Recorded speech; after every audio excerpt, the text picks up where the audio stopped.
2018 সালে দুদুলকে এমপি নির্বাচনের কারিগর মেহেরপুরের সাবেক ডিসি আতাউল গনিকে ওএসডি করে প্রজ্ঞাপন। 2018 সালে অনুষ্ঠিত বিতর্কিত জাতীয় সংসদ নির্বাচনে রিটার্নিং কর্মকর্তার দায়িত্ব পালন করা মেহেরপুর জেলার সাবেক জেলা প্রশাসক আতাউল গনিসহ বিভিন্ন মন্ত্রণালয়, বিভাগ ও দপ্তরে কর্মরত যুগ্ম সচিব ও সম্পর্যায়ের পদে থাকা প্রশাসনের তিন জন কর্মকর্তাকে জনপ্রশাসন মন্ত্রণালয়ে বিশেষ ভারপ্রাপ্ত কর্মকর্তা ওএসডি করেছে সরকার। বুধবার জনপ্রশাসন মন্ত্রণালয়ের পৃথক 6টি প্রজ্ঞাপনে এই সিদ্ধান্তের কথা জানানো হয়।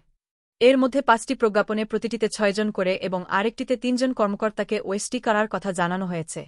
অবশ্য কী কারণে এসব কর্মকর্তাকে ওএসডি করা হয়েছে তা প্রজ্ঞাপনে উল্লেখ করা হয়নি।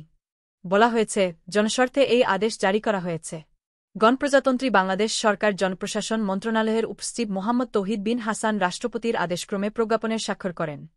মেহেরপুরের সাবেক জেলা প্রশাসক আতাউল গনি প্রাথমিক শিক্ষা অধিদপ্তরের পরিচালক হিসেবে কর্মরত ছিলেন। মুজিবনগর খবরে নিউজ এর জন্য যোগাযোগ করুন।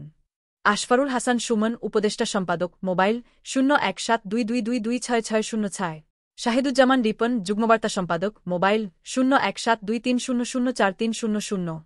শহীদুল ইসলাম সাইদুল, বিশেষ প্রতিনিধি, মোবাইল 016701999955।